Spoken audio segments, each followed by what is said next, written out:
YouTube হোক বা Facebook, নিয়মিত কন্টেন্ট পাবলিশ করা না গেলে চ্যানেলের রিচ এঙ্গেজমেন্ট কমে যায়। তাহলে আমি কেন এতদিন নিয়মিত ভিডিও পাবলিশ করি নাই? শুধু ভিডিও পাবলিশ নয়, আমি আমার ইউটিউব চ্যানেল এবং ফেসবুক পেজে আসা কমেন্টসগুলোর রিপ্লাইও ঠিকমতো দিতে পারি নাই। এছাড়াও পার্সোনালি ফেসবুক পেজে আমাদেরকে অনেকেই মেসেজ করেছেন বিভিন্ন সমস্যা নিয়ে, তাদের সেই মেসেজের রিপ্লাইও দিতে পারি নাই, যে কারণে আমি আন্তরিকভাবে দুঃখ প্রকাশ করছি। দেখুন, আমি আমার ইউটিউব চ্যানেল এবং ফেসবুক পেজে নিয়মিত ভিডিও আপলোড না দিতে পারার মূল কারণ ছিল আমার বিএ অনার্স ৩য় বর্ষের পরীক্ষা ছিল বিদায়। আমি আপনাদেরকে নিয়মিত ভিডিও আপলোড দিতে পারি নাই এবং অনেক সমস্যার সমাধানও আমি আপনাদেরকে দিতে পারি নাই, যে কারণে আমার ইউটিউব চ্যানেলে অনেকগুলো কমেন্টস বর্তমানে পেন্ডিংয়ে রয়েছে, যেগুলোর এখন পর্যন্ত রিপ্লাইও দেওয়া হচ্ছে না এবং অনেকগুলো মেসেজও বর্তমানে আনরিড অবস্থায় রয়েছে। তো আমার পরীক্ষা আলহামদুলিল্লাহ এখন শেষ হয়েছে এবং এখন থেকে আমি নিয়মিত চেষ্টা করব আপনাদের সকল কমেন্টসগুলোর রিপ্লাই দেওয়ার এবং মেসেজের উত্তর দেওয়া।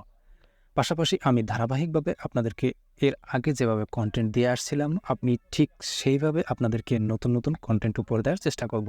তাই যারা আমাকে এতদিন কমেন্টস করে কিংবা মেসেজ দিয়ে রিপ্লাই পাচ্ছিলেন না বলে আমার উপর ক্ষেপে আছেন, তাদের কাছে আমি আন্তরিকভাবে ক্ষমা চাচ্ছি।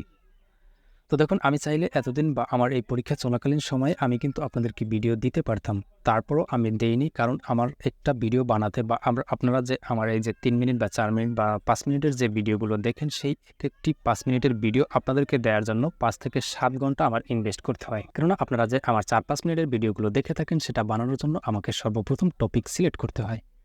আর টপিক সিলেক্ট করার জন্য আমি সবচেয়ে বেশি গুরুত্ব দিয়ে থাকি আপনাদের কমেন্টসগুলোর। আপনারা কমেন্টসে কোন টপিকের উপর ভিডিও চান বা আপনাদের কী সমস্যা রয়েছে, অথবা আপনারা আমাদেরকে যে পার্সোনালি মেসেজগুলো করে থাকেন, সেই পার্সোনালি মেসেজের ভিতরে আপনারা কোন সমস্যার কথা সবচেয়ে বেশি উল্লেখ করছেন, সেই সকল বিষয়ের উপর আমি সবচেয়ে বেশি গুরুত্ব দিয়ে থাকি এবং সেই সব টপিকগুলোকে আমি সিলেক্ট করার পর আমি সেই টপিকের উপর বিভিন্নভাবে বিভিন্ন সোর্স ব্যবহার করে আমি রিসার্চ করি, যাতে আপনাদেরকে প্রপার একটি ভ্যালু প্রোভাইড করতে পারি এবং আপনারা যে সমস্যাগুলোতে ভুগছেন, সেই সমস্যাগুলোর প্রপার একটা সলিউশন আমি ভিডিওর মাধ্যমে দিতে পারি। যে কারণে বিভিন্ন সোর্স থেকে বা বিভিন্ন মাধ্যম ব্যবহার করে ওই টপিকগুলোর উপরে বিভিন্ন ইনফরমেশন আমি কালেক্ট করে একটা নোটপ্যাডে লিপিবদ্ধ করি এবং যেখান থেকে আমি আপনাদেরকে একটি স্ক্রিপ্ট লেখার মাধ্যমে এবং ভিডিওর মাধ্যমে আমি সেই ভিডিওটাকে মেক করে থাকি।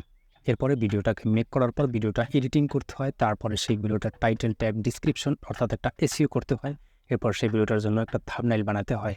তো এইসব প্রসেসগুলোর মাধ্যমে আমাকে একটি ভিডিও আপনাদেরকে দিতে হয়, যাতে করে দেখা যায় আমার একটা ভিডিওর পিছনে ৫ থেকে ৭ ঘন্টা খরচ হয়ে যায়, শুধুমাত্র আপনাদেরকে ৪-৫ মিনিটের একটা ভিডিও দেওয়ার জন্য। তো আমি যদি এতদিন পরীক্ষার ভিতরে এই ৪-৫ ঘন্টা আমি প্রত্যেকদিন ইনভেস্ট করতাম, সেক্ষেত্রে আমার পড়াশোনায় একটা অমনোযোগীর ভাব চলে আসতো, যে কারণেই আমার অনার্স ৩য় বর্ষ পরীক্ষার পড়াশোনায় মনোযোগী হওয়ার জন্য আমি আপনাদের থেকে একটু দূরে চলে গিয়েছিলাম এবং আপনাদের কমেন্টসগুলো আমি নিয়মিত পর্যবেক্ষণ করি নাই এবং আপনাদেরকে নিয়মিত ভিডিও দিতে পারি নাই।